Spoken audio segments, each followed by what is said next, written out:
Thank you, Professor Maria Pallotta Chiarolli, for being here with us in a Saturday night in Australia. It's my great pleasure to introduce and to have her as a keynote speaker here at our Bisexual Research Conference in 2024. As you know, we always try to invite all different types of scholars, activists, and community organizers that strive to bring bi+ issues visible, but also to bring legal protection and discussion and policies that benefits actually everyone, every kind of queer people. But especially we have to talk about bisexualities, pansexualities, and all the different needs that they have regarding their relationships, regarding their families, or talking about bisexualities in education. For this reason, we have decided to also focus this year on someone who can intersect all of these experiences. And I'm really glad to introduce Professor Maria Pallotta Chiarolli. She's an Australian academic, author, activist, specializing in the study of gender and sexuality and intersectionality. Professor Pallotta Chiarolli is an Honorary Fellow at Deakin University and a member of its Gender and Sexuality Studies Network and LGBTQE+ network. Some of her current research, she has done a lot of great research in many fields. I just want to focus on a few of her current topics of research about reintroducing pre-colonial and pre-Christian histories of gender and sexual diversity, talking about Transkids in primary school and address transgender and gender nonconformist lives and realities in primary school settings.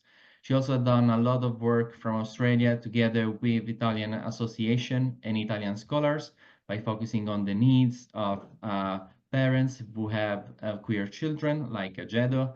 And in the past, I have to talk about this, she also did something on fandoms and boy love and representation of queerness, bisexuality, and polyamory, and we'll see also why. She has great curriculum with full of awards and full of great achievements. It was really difficult to choose just a few of these, but I just want to mention that back in 1996, Maria was awarded Australian Bisexual Network Community Advancement Award for her research, writing, and speaking about bisexual issues in gay and lesbian communities and wider society. That's something that we all actually need.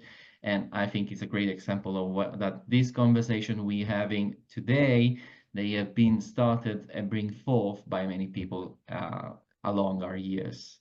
Among many things, in 2003, Maria was invited to become a founding member of the AGMC, the Australian GLBTIQ Multicultural Council, an umbrella organization supporting culturally and religiously diverse GLBTIQ communities. So that's why we're going also to talk about intersectionality, of course. Among many amazing books of bisexuality, polyamory, education, relationships, there's plenty, and but a letter to the honors. In 2008, Maria actually published her first novel, Love You Too, which was Australia's and internationally first young adult novel to explore bisexuality and polyamory within a multicultural setting. In 2010, the book won the bisexual category of the Lambda Literary Awards, and it's a great, of course, result. And among many other things, since 2021, she has a Writers' Fellowship named after her. So again, please feel free to write and ask in the comments anything you might be curious about, anything you can regard her presentation. And of course, we can start and give the field to Maria, and I'll manage the slides. So just please say next if I'm a bit late or if you want me to go over these. Oh, Aurelio, thank you. That I just see here, I almost want to switch myself off. I just get very humbled by your beautiful introduction, and I want to say hello to everyone and thank you for this invitation. And I do position myself within the work, the shoulders of giants who've gone before me. and the work that I can do. And I actually haven't done very much new work, but I'm keeping up with younger scholars and emerging scholars in this field. And I want to thank you, Aurelio, for saying academic, activist, author and ally, because as you'll see in my presentation, I am very uncomfortable with the way academia has progressed as a managerialist, corporatized place, which sometimes, I'm speaking about Australia, so I'm not sure about everywhere else in the world, but which actually stifles the kind of creativity and activism that we need in all sorts of intersectional studies. So thank you very much for that introduction. I do welcome criticism. I do welcome questions and comments that you may have. And also, please contact me anytime, because at this point of my career in this kind of research, I'm really hoping to mentor and support the better work that will come after me. But I do want to start with an acknowledgement of country. I know that some of the people here from Turtle Island or Canada or the States is something that I think is happening more and more. But here in Australia, we acknowledge the first peoples of this country, and we acknowledge that they are the custodians of the lands and the waterways that we have settler colonized as migrants, as military, as mercenary and missionary. Christianity has played a devastating role, even though it was supposed to be benevolent in supporting our first peoples.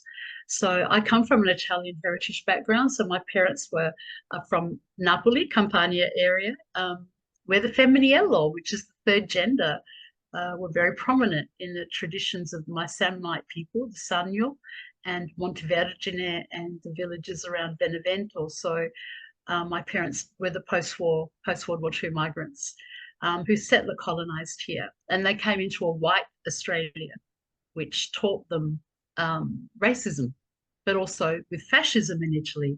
They already had an understanding of occupying North African countries.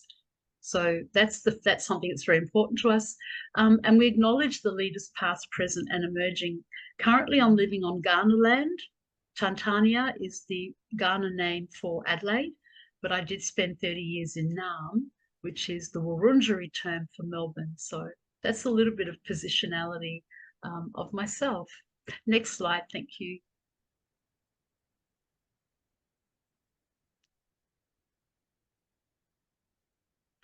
So what I want to do tonight, this morning, wherever we are in this global space, is have a look at some of the history of some of the work I've done and also that I came into, but also I want to look at possibility, like where is research going, where is activism going, some of the things that we've learned. And as I said, I invite criticism because I'm positioned as one person doing this work along the way. But with bisexuality, we've seen pathologization, punishment, criminality, but there's now incredible increasing possibility.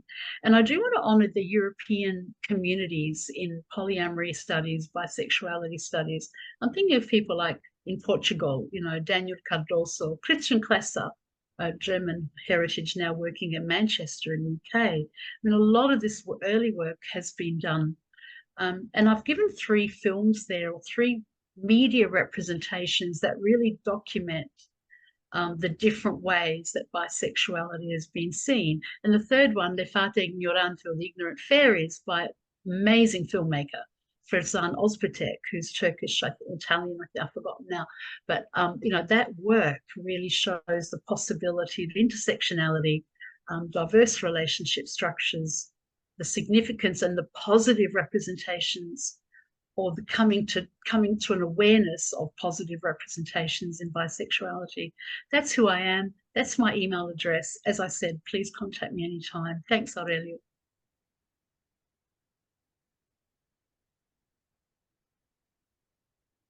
So I want to look at 5 main areas tonight very quickly and leave space for questions. First of all, just an overview of bisexual histories. Secondly, though, I want to look at pre-colonial, neo-colonial bisexualities, but not in a pedestaling way.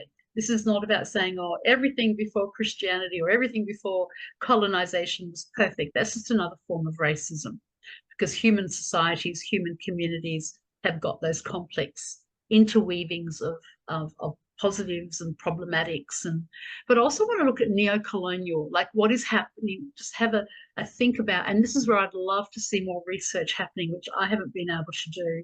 And I don't think I'm capable of doing it now as I've moved into other areas. But what is happening in countries where leadership from the very countries themselves have taken on colonial or have imposed certain Christian Western constructs of sexuality within their own communities, within their own societies and nations, when we know historically that that is not the way, that before Christianity, before colonialism, before any kind that was there.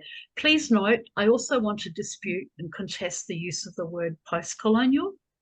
And that is something I'd love to see more bisexuality research think about. You know, are we actually living, and look at what's happening at the moment in Gaza and Palestine, and, you know, are we actually living in a post-colonial world? And I'm thinking of the work of queer American, African-American and Italian researcher Camilla Hawthorne, who talks about anti-colonialism. So for me, the word post-colonial is very troubling. And that is something I pose to students and in future researchers to think about power, privilege, positionality, and how leaders, governments, policymakers of certain countries that were colonized are still sexually colonizing or heteronormalizing or monogamizing their communities. The other area I want to look at is bisexuality in education.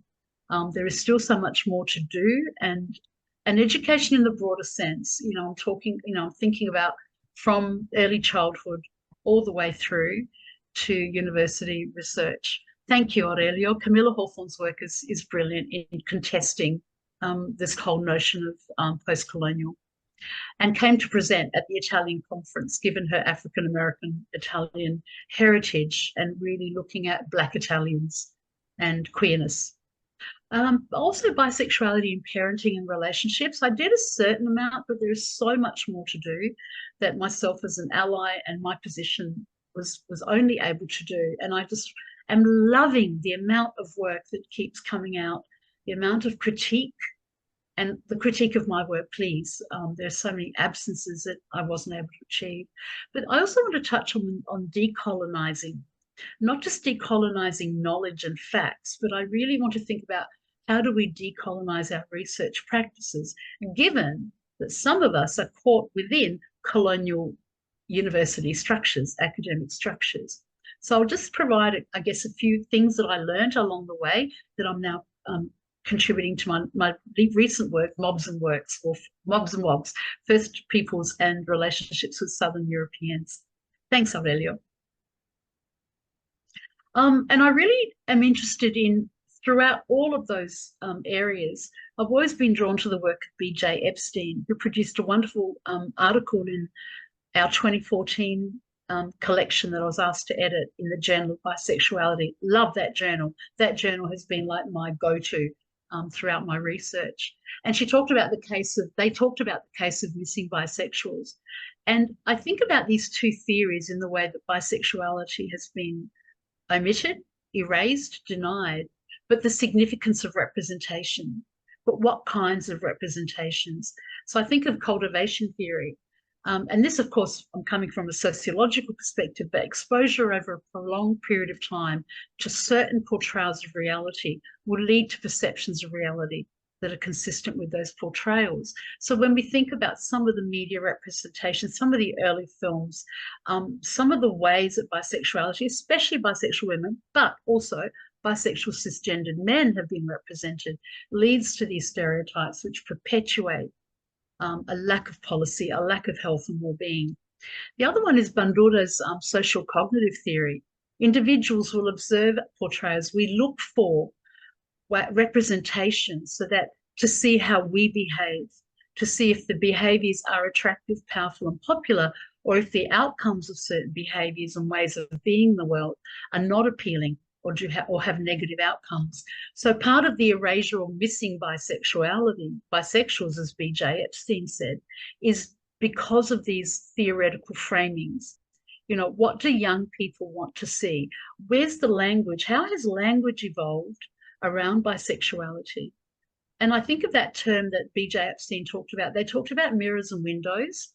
So we are looking for mirrors to somehow find self-representations, ways of performing a self or the selves, the multiple within. But we're also looking at windows. We're looking outside. We're looking at what's available, what's possible.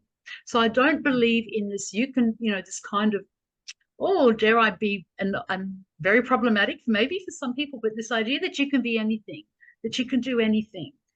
The idea of agency is very problematic to many of us studying sociology, because of course it depends on class and education and geographical location. So what Aurelio was talking about before, intersectionality. So where in the world can bisexual people, and which bisexual people can be who they want to be, and how are various factors defining or limiting? So I tend to talk about coerced agency, or limited or situated agency. And again, in reference to the theme I was given by Aurelio, that is something I'd love to see more research on.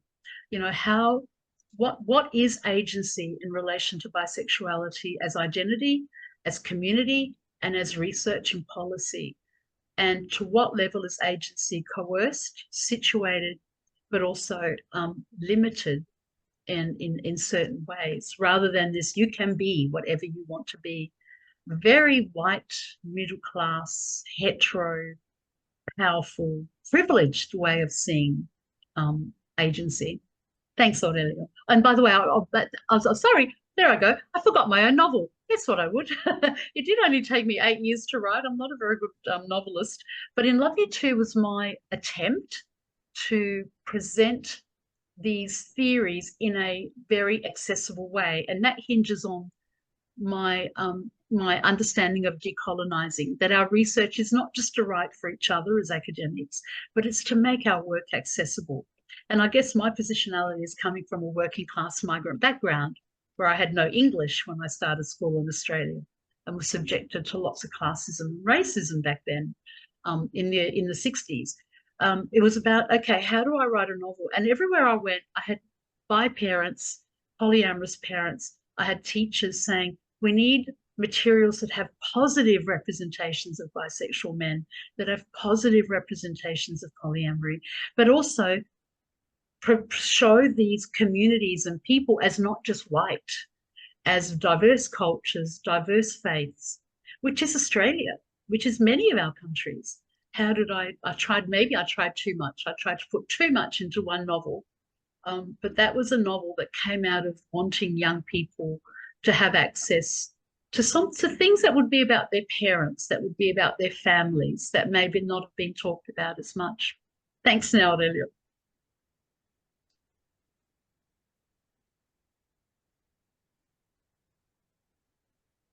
So I guess overall, in the work I've done in the past and where I'd love to see more work being done, with bisexuality, there's been an enormous amount of erasures and exclusions. Simultaneously, there's been incredible activism, and you're right, Aurelio. In Australia, we have a long history of trying to do this work and community groups. So erasure is ongoing. It is less among younger generations, but this idea of ignoring, denying, refusing, where is the B in the LGBTIQA plus? Of course, intersex and asexuality here in Australia is still being denied, even in our census that is coming up. But also this and that would lead on to exclusion by inclusion. Our policies say that they're queer policies or they're LGBTI policies or health promotion. But I've thought about it over a couple of decades of this work. Excuse me, and I think we need an inclusion with specificity approach. Definitely, we want to include everyone within this umbrella of queer and within the umbrella of bisexuality, but we need specificity. We need to look at, say, trans bi, neo-colonial bisexual needs and concerns. So the specificity of the B is very important. I want to go back to number 1 too, because this refusal and denying also has a history within gay and lesbian cisgendered communities. An example of that, I wrote this, I think, in 2000 I can't remember now. I wrote a paper for Journal of Bisexuality called When You're Too Queer for the Queers. Now, Mardi Gras, which is renowned as the festival in Australia for LGBTIQ, for a couple of years, about 2 or 3 years in the 90s, they actually refused membership to bisexual people because it was a gay and lesbian. So there was this terrible backlash against bisexuality and transgender and gender diverse people from Sydney's gay and lesbian Mardi Gras. When they began to lose money, economics speaks always, when they began to lose a younger generation, said, well, forget it, we're not going to buy into this corporatized exclusions or erasures within our own communities from the privileged gay and lesbian. The policies changed. But for a while, we had a form, I wish I had it here tonight, but we had a form where people had to tick, are you gay? Are you lesbian? Are you bi? And if you were bisexual or transgender, you then had to write a statement on what made you think you had contributed to the gay and lesbian community. Like, this is just outlandish. It was horrific. But as I said, a couple of years down the track, when they began to lose money, young people began to organise their own parties. It disappeared, but it just shows you how dangerous this internal exclusions and erasures can be. And finally, absence of intersectionality, the diversity within, which is not acknowledged. And I think this is where I'd love to see more work. Class, ethnicity, Black bisexualities, geographical locations, gender diversity, various abilities, and lots of culturally diverse expressions and sexuality. So I don't think we've done enough in 3. And I think sometimes there is still a danger of number 1 and number 2. And I'd love to see more policies and programs really addressing those, which go way beyond what I've been able to do. Thanks, Aurelio. This is 2 examples of bisexual histories. And as I said, we need to actually label them: white history, white bi histories, Western bi history. 826. Oh, sorry, is everyone chatting? Is there a question for me, or should I keep going? No, please Okay, go. I'll keep. Please go. Okay. No worries. Sorry. No worries. Yeah. Yeah, that's okay. And let's use these terms to like I said, inclusion with specificity. What are some colonial bisexualities? What's been some pre-colonial history? As I said, from my part of Italy, we have the femminile, the third gender, and some of Minerva visited Australia at the latest Italian research, as Camilla Hawthorne did. Neo-colonial, rather than pedestal and problematize or demonize, let's go into those complexities of various cultures and locations. Yes, Julia Shaw's book is fantastic. This is just one example of a broader study of histories. And most recently, the way that local bisexual histories are being written is fantastic. So Hamish McIntosh, and I somehow stuffed up my things there, but Spaces to Be is a history of bisexual groups in Victoria, in Australia.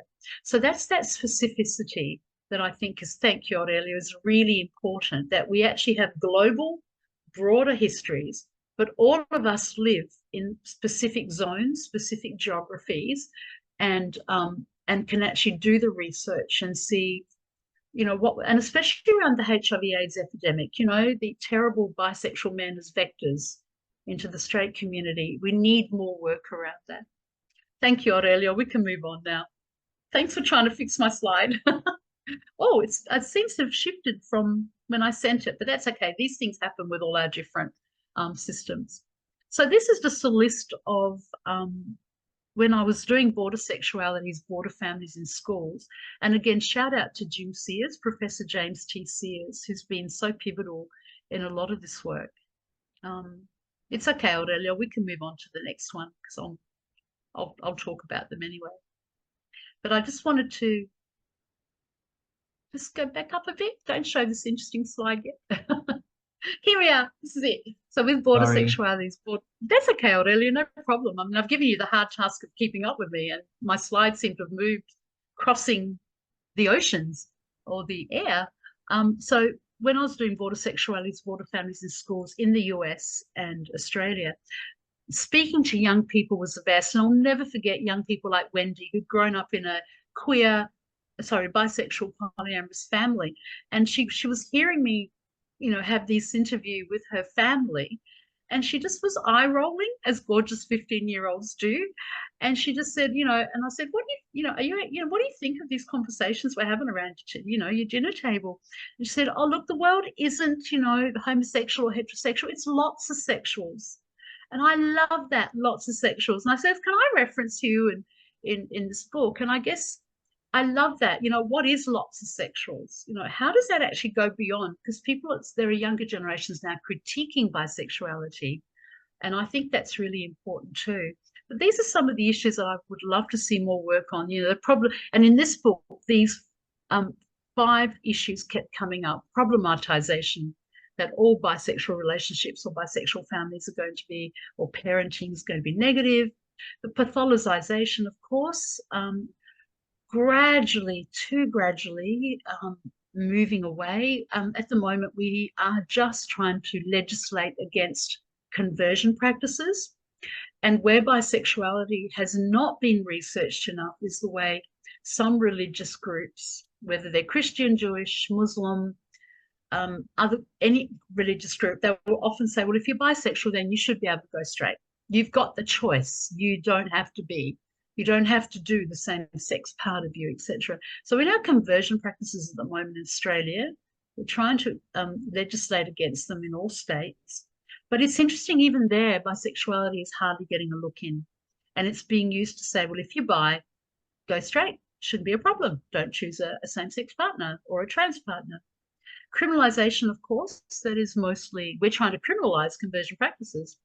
Dehumanization, and of course the science fiction genres have often dehumanized bisexual people, and trivialization of bisexual people, humorous exoticized objects of entertainment, as are trans, etc. people too much in bisexual histories. The other thing I found when I was doing this research, and I've written about it in that book, Border Sexualities, the number of times bisexual people in media texts, in books, end up dead, suicide, or murdered. And that was really, really difficult for many of us doing interviews in this book. So again, the study of history, where are we going? But then thinking of Wendy's words, lots of sexuals. Is the term bisexual itself being seen by young people as problematic or limited now? Next slide, thank you.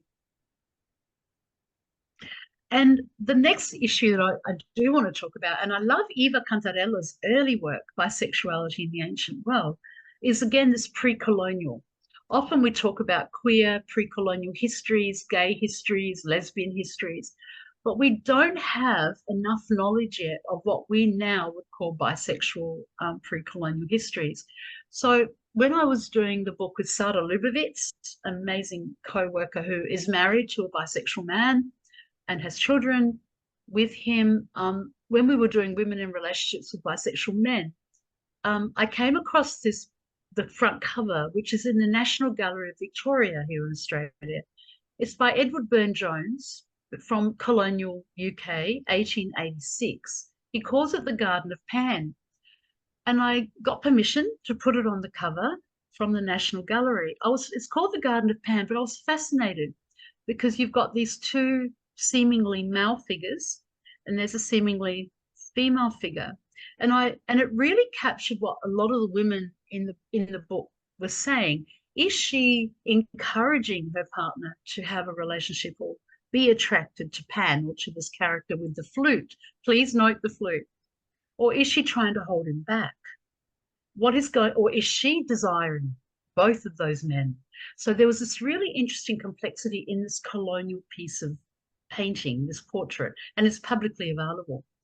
What also fascinated me, and Aurelia, you talked about, working in New Zealand, which we now call by its Maori name, Aotearoa, that there was a history that I wonder if Edward Burne-Jones, the colonial artist, drew from, but never acknowledged. So in Maori culture in Aotearoa, New Zealand, there is a wonderful story of a princess called Hinamoa, and she lived on one side of Lake Rotorua, and she could hear this flute playing across the lake. And I love this strong feminist woman who has drawn desire of the flute, and you can draw your own phallic, whatever else is going on there, which is fascinating. And she knew that she found out that across the lake lived a warrior, a beautiful, handsome warrior called Tata Kanui. When she finally went there one day, she said, look, I've been listening to your flute. I keep rowing across. Please come with me. Come and live with me. I'm a princess. I'm going to be the queen, which says something about Māori culture and the position of women. Come and live with me. And Tata Kanui fell in love with her and said, I love you, but I can't leave Tiki. I love Tiki. Tiki was his male partner. And Hinamoa said, that's fine. Both of you come and live with me. Both of you will live with the queen, Hinamoa, when I become queen. And Tiki and Tata Kanui both became her partners. Today, there is this wonderful culture of the Takatapui in New Zealand, in Aotearoa. But it goes back to this pre-colonial story, which many Māori are saying is a pre-colonial example of bisexuality, polyamory, initiated by this woman. And I look at some of the art that comes from that time in the Takatapui, and I look at Edward Burne-Jones' colonial representation. And I'm fascinated about what else is there in the world? What else is there in our bisexual histories? Dare I say, when the British and colonization came to New Zealand, Aotearoa, there were many wooden carvings, many incredible pieces of art where you see Hinamoa with Tiki and Tata Kanui. What the colonizers did is they began to split. It hurts to saying this, but they began to split a lot of these art pieces and carvings and walls, beautiful wooden walls of the whanau, the family homes, to make them heterosexual. So the actual bi history became heterosexualized, where you often see Hinamoa and Tata Kanui. And when you read some of the histories of these two, often Tiki has been omitted. But the Māori say, no, the original stories was very much what today we would call bisexual and poly. So that's just one example of what I would love to see more work done. Next slide, Aurelio. Next slide, not slide. So we need some new directions. I'd love to see more ethnic, racial, religious diversity. I think of Hinduism, traditional Hinduism, and often through art and representation, if they haven't been heteronormalized and, basically destroyed, I would love to see more of that. Sorry, Aurelio, next slide. So this is, I guess, I'm just saying, and I'm going to move along a bit quicker, I think. I'm looking at the time. But this is where I do want to see new directions. There may be more ethnic racial diversity, but are they actually decolonizing mappings? Are they decolonial mappings? So they're actually taking apart the interference, the destruction, devastation caused by colonialism. But also, can we critique some of the pre-colonial ways is also important. Thank you. Next one.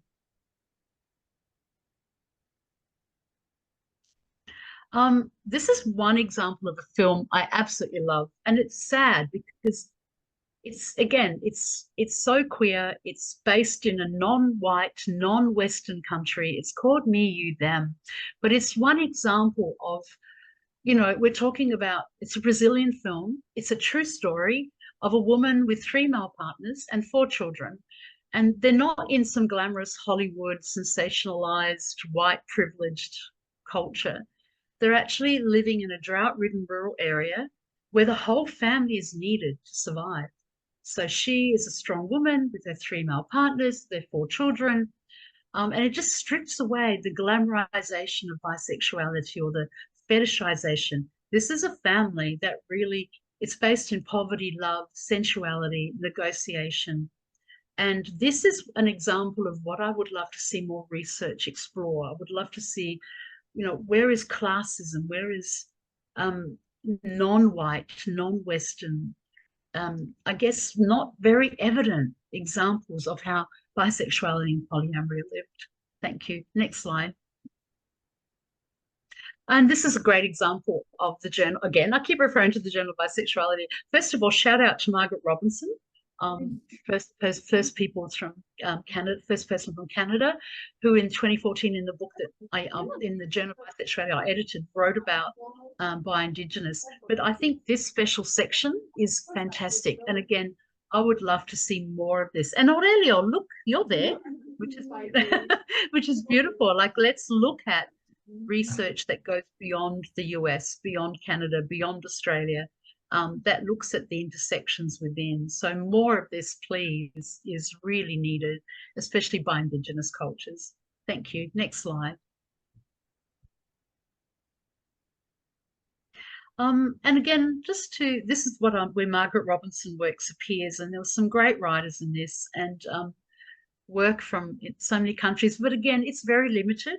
I look back and I look at it and I think there's not enough non-white material in there. There's not enough scholarship that actually takes us into that example of from Brazil, working class, drought, poverty, you know, community. And I'm also thinking about the new terms that are coming out, which I think we also, those of us doing bisexual research, need to think about, you know, words like heteroexceptionalism, heteroflexibility, homoflexibility, pansexual, omnisexual. I don't think the research in bisexuality should become another form of limited framing. I think we know what limited framing does. We know how the omission of bisexuality has been because of that. What are the new directions? What are the new terms that we as researchers, as people with lived experience, need to engage with? Not throw out bisexuality, but position its usefulness. And again, acknowledge the limitations. I don't think it was enough what we all managed to do in bisexuality education. There's so much more to do. Next slide.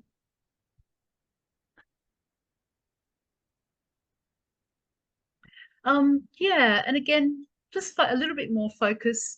There was a chapter in women in relationships with bi men. New rules, no rules, his and her rules. Sarah and I had, you know, we had 78 interviews with 78 Australian women from diverse cultural and faith backgrounds and ages and sexualities themselves. And again, like, how do, you know, I think the work of Elizabeth Schaff, the work of Daniel Cardoso, Christian Klesser really points out to the need for more of this work. How do you do relationships? And I'm so delighted, since I stopped doing this work, to see and keep up to date with all this work that is happening. So I would encourage more of this, especially around parenting, schools, and how do we construct families. Thank you, Aurelio. And given in Australia, I'm speaking about Australia, and I've just seen a film tonight actually from Italy, which was There Is Still Tomorrow. Family violence. We thought about words, and are these terms useful? By misogyny.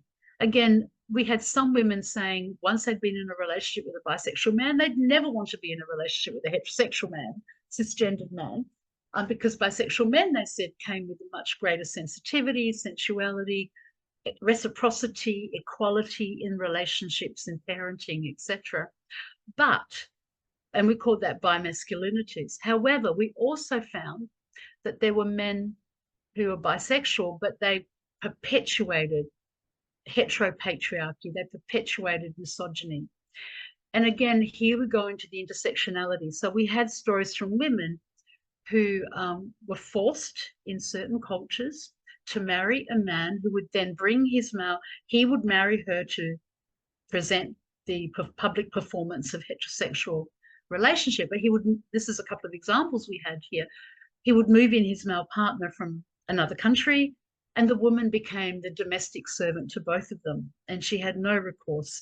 So we did have stories of family violence, and this is something I would love to see our work in bisexuality and bisexual masculinities and femininities really acknowledge the problematics within our own constructions of patriarchy, misogyny, and look at both of those, that duality of bisexual men are fantastic and bisexual men, unfortunately, are not. They perpetuate certain form of misogyny. So that's something we didn't do enough about. The other thing that we did not get to do, I would love to see, was transgender, trans and gender diverse. How does that fit with or not bisexualities, given there's some really interesting intersections there in Australia as well between our queer bi communities and trans and gender diverse and non-binary communities. So that's something I think we need to be a bit more honest about. It came up a lot and it's coming up now in Australia. The violence, not only just within gay and lesbian relationships, but there is family violence, often related to drug abuse and, of course, systemic prejudices and discrimination and stigma, but there is internal problematics around patriarchy. Thank you. Next slide. And again, queer kinship, again, really challenge that heteronormative relationship. What does families of choice mean? I've been adopted as a grandma. I must have been like 5 when I had this young person's parent. But like we have in Australia, many young people from diverse faiths and cultures who now seek family, who seek elder allies or people from within communities to create family. So a friend of mine who's Egyptian Coptic, a young person who wanted to introduce his Muslim Somali partner, said to us, has adopted myself and my partner as grandparents and said, in my culture, you introduce your partner to family. I cannot do that. I've experienced violence. Can I do that? So I would love to see more research around how do we construct queer kinship? How do we construct families of choice? What roles do older allies and bisexual people have in supporting younger people? And when they came to visit us recently in Tanzania, my heart, you know, when I won't say their names, but the Egyptian Coptic partner said to my partner, can you please make muffins? Because that's the first thing you gave my partner when we visited you. And we've never had that, nothing like that from our families. So again, you know, how can we create families to support younger queer people coming through? Thank you. Next slide. And now the last thing I want to talk about is researchers. You know, how do we do this work? Because I do have major concerns with the very colonial practices of research in some of our universities. Are we trustworthy? So when we're going about doing this research, and I love Valadez and Ellsbury's work, and they talk about queer coyotes who are researchers on the bi borders. Are we trustworthy when we ask for people's stories, when we ask for participants to come into our work?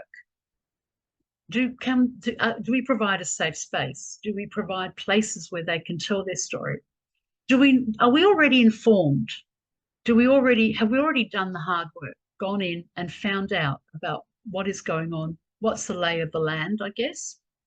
So that we don't come from a position of ignorance and expect people to constantly re-traumatize themselves by constantly retelling their story. What can we do to prepare a safe space for people to come into our research? And I'm thinking specifically here around culturally and faith diverse bisexual people. So again, are we also a conduit? It's not this egocentric way of doing research. You know, how many research papers have you published and how many are I find very problematic. We're talking about people's lives, and if they're reduced to the Q1 journal or reduced to come into my research and then you'll never hear from me again, I think it's really problematic. How do we become a conduit? How do we convey knowledge to people who are coming into our work, to other resources, other literature, legal and support services? And finally, number 4, compromiso.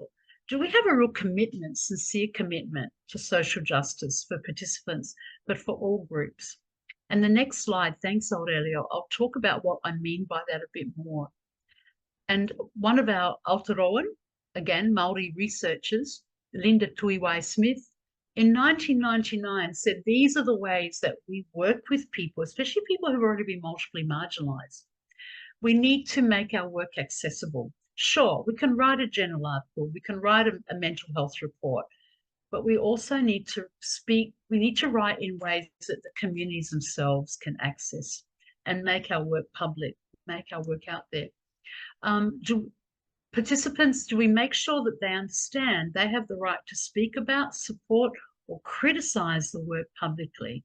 So none of the work I've done or do, and this is where I did come head on into the universities. That's why I'm an honorary now, fancy word for unpaid labor. But I'm really not, like, they own their work. They own their transcripts. They own their stories and materials, and they have the right to use whatever they've contributed to research in the development of their own projects. So this is what we mean by decolonizing research practices, and it really shifts the power dynamics, and to say, look, you've contributed. So everything every book I've spoken about, careful to be anonymized when needed, making everyone aware you can use whatever you want in this text. You can use whatever you've given me. Here's the transcript. Here's your audio. Please go through it. Nothing gets published until you have thoroughly been through it. And if your English literacy isn't okay, I will provide someone that will sit with you and go through it with you. You have to be, by the time something is published, you have to be really okay with it. And I think that's something really important in our work. I'd love to see more of. Next slide. And again, like, I really would love to go back to this idea, or go forward to this idea, that research itself is a relationship. So sometimes in my work, I don't talk about research participants anymore. I think I made a mistake in doing that in my early work. And as I've become more aware of decolonial research, they're co-researchers, they're co-writers. We all produce a text. I don't want our bi communities to be exploited or appropriated. And also, as an ally, it's not just like, thanks very much, I've written my stuff, there's my name, I'll go away. I need to be publicly and actively seen to support the group. So when I gave you that example of Mardi Gras, yeah, the backlash against me, I went from being the gay mascot, supporting HIV/AIDS and gay men, to, you know, out there, no, you're not a good ally after all. And so it doesn't matter. Some of us have much more privilege than others. So we need to be actively supporting our work, actively supporting the communities we work with, and reflecting on ourselves. As I said, you know, I critique the work I've done now, but I want to encourage more work. And I'm also still unlearning and learning as I do my next project, Mobs and Wogs. And again, I can't state enough the research property of the participant, property of the person to use in their own initiatives. Thank you. And the last slide. So yeah, I just want to again say thank you. I have absolutely loved the work I've done over decades. It hasn't been easy. Some of the work is really traumatizing. Some of the stories we had to hear. If Sarah and I had been able to get to some of the people who the women talked about, it was really difficult. And I think that's something we forget, the emotionality of the researcher. Thank you, Anna. I just saw that. Thank you. The emotionality of this work. If we're going to go into work into bisexuality, bisexual researching, or conversion practices, or any work we do around equity and justice, I think we have to, I hate that term self-care. It's so overused, but I think we have to go into it knowing that there will be an emotional cost, that there will be, you will need opportunities to collaborate and talk to other researchers and other activists and find your network. And I do want to shout out to AGMC. Can I say, I find it fascinating that where bisexuality over the years, we've been going since 2004. In 2 weeks, we have our 20th anniversary. So we're looking forward to that. A lot of partying. But I have found that bisexuality seems to have been more accepted, more affirmed and celebrated much earlier in multicultural queer spaces. And that book that we put together, Living and Loving in Diversity, which is available, it helps raise money for us as a non-profit.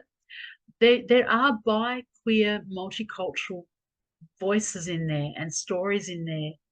And I'm finding that interesting. I haven't had a chance. I can't go back into that to figure out why, but I would love to know why. What is it about some multicultural spaces where bisexuality has received, as it should, much more affirmation than in a lot of white, more colonial research spaces?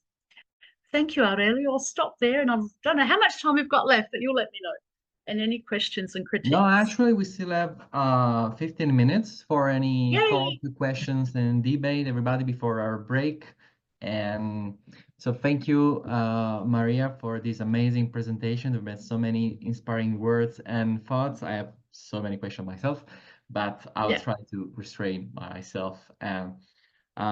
But just before giving to our chat, please, if you have any question, just ask anything and we'll provide. Um, And can I say, Aurelia, I'm so sorry, everyone. I haven't kept up with the chat. I've just seen a couple of people saying thank you and thanks to oh, you, and it's please keep okay. doing your work. Sorry. Yeah. No, it's okay, it's okay. Yeah, people were talking about the Mardi Gras and the bi statement and about Julia's show. I put the link that you were including in the slide. That's why sometimes the slides are just moving because thank you, PowerPoint. Yeah. Okay. Um, just while we give people to regain their consciousness after this amazing talk. And please write in the comments if you have any question about bisexuality, of course, the colonialism, and of course, I think the overall theme also of hegemony. I think we have been erased, and bisexualities as an identity, desire, orientation have been erased because there is an hegemony of desire that wants to keep things like a dichotomy, no? Julia today talked about the Kinsey scale, but we know that sometimes the world thinks in a binary, then we move to a continuum. Hopefully, we're moving towards a spectrum of desire. Yeah. And so you talked about like sometimes bisexuality is seen as problematic. And I would love to just make clear that bisexual, pansexual, polysexual, any kind of identity you might have and you find it suited for yourself, it's part of our history. Sometimes I do find that artists say, oh no, but bisexuality is binary, and we have to talk over and over again about how it isn't. So like we say, if you want to also say something, and I want just to recommend, like we have this one of the first manifesto of bisexuality employed a non-binary definition of bisexuality as attraction to a person because it's that person. So please get in touch with our history in any country you have. There is some history that talks about. I think that an alliance between anti-binary identities is fundamental. But we have one personal question, maybe from Hannah. You are an analyst and you're doing this incredible work for the Pi Plus community. I'm astonished by this. What made you start and devote your time to this work? Yeah, that's a good question. It's I'm 64 and I started this work during the late 80s HIV/AIDS epidemic, where I lost several good friends. And I think I must have been in my late 20s then. I was in my late 20s actually. And I think I was so shaken out of my naivety. And I'd also grown up in a multicultural, my parents were very different to other Italians, and they copped it. They got into a lot of trouble because they were very anti-fascist, anti-church. And so I grew up in a community where people were culturally diverse, they were sexually diverse. So I had queer friends coming to my parents' place for support and safety. And so that's in the late 80s. And from there, I would often try and step back and like, I shouldn't be doing this work anymore. And I think that's a really good question, Anna, because I think one of the things I do is I do a certain amount and then I go, okay, that's all I can do. And may my work be useful for other people to continue it and do it even better. But when I work in multicultural queer spaces, they actually tell me to shut up and go, you are a sister, you're sorella. You know, you come from a working class background. You come from an activist background. You've been, you know, I was an ACT UP. I was protesting against the horrors. So all those things are really things that I talked about, and that's why I kind of got into those spaces. And I have a certain amount of straight privilege and power that I can put to good use. But being a good ally also means you know when to step back, you know when to stop. And so sometimes when we have events, I'm often the person who is putting out the chairs or driving people with disabilities. That's all I do now. And I saw Andrew Milne's name came up. Hi, Andrew. Oh, that's so good to see you. Andrew's a fellow Australian. Hi. So I could actually stop talking and Andrew can talk about me because Oh, I think because Andrew's interviewed me over the years and knows the way I work. So if I'm saying anything that's inappropriate or wrong, you just tell me, Andrew. But No, you're good. It's been good listening. Are you in Melbourne at the moment, or are you overseas? I don't know where you're yes, doing this from. I'm in Nam. I'm in Melbourne at the moment and live in China. Sorry, everyone. This is becoming a very personal conversation between Andrew and myself.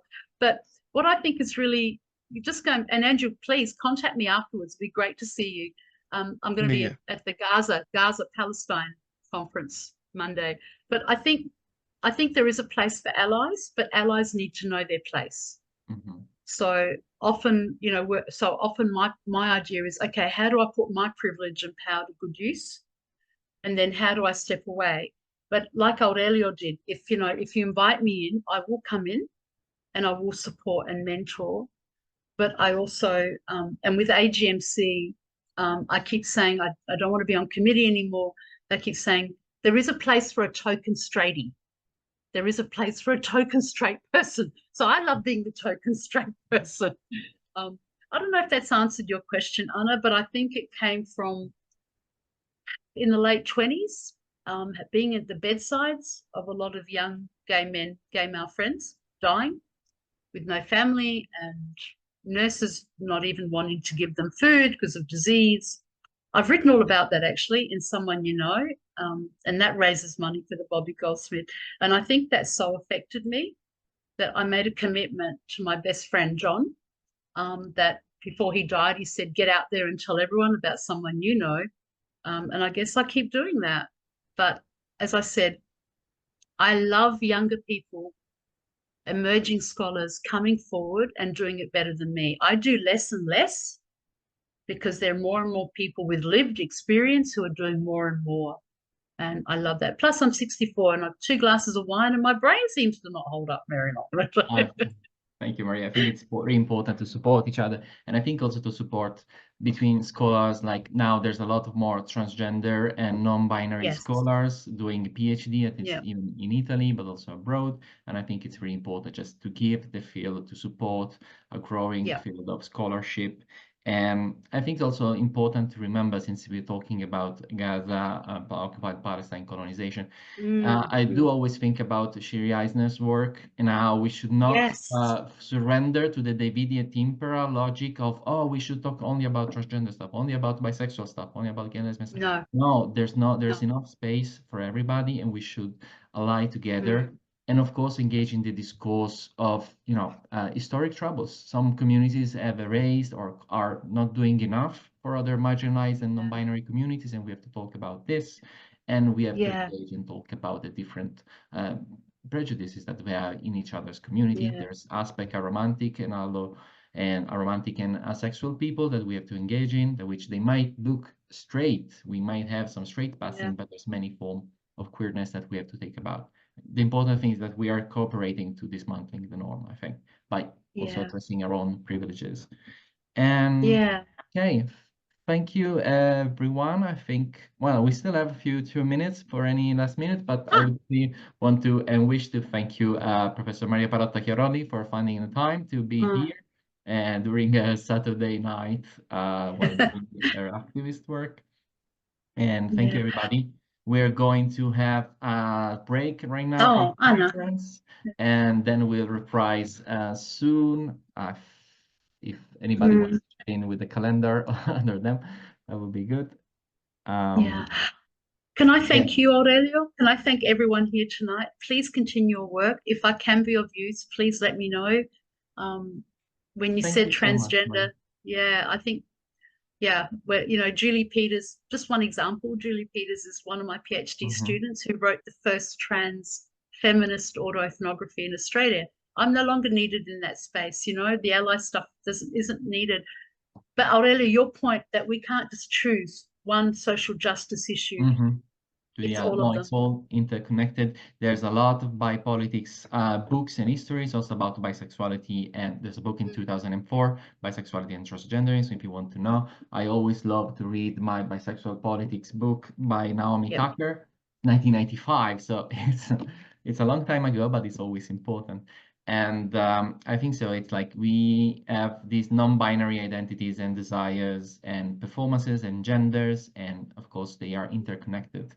And we know that, and just let me clear for everybody, there's no B in the community without the T, without the A, without everybody. Like, we don't have to separate these issues and talk about class, privilege, and colonization, intersectionality, of course. And okay, so thanks. Yes, 3 p.m. So like we'll talk about it, Bisexuality Plus and the Arts at 3 p.m. British time, 4 p.m. Central European, and 10 a.m.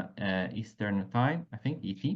And thank you, everybody. And thank you, Maria, again. And see you at the conference in these 2 days. Bye. Lots of love, everyone. Thank you so much. Right. Ciao.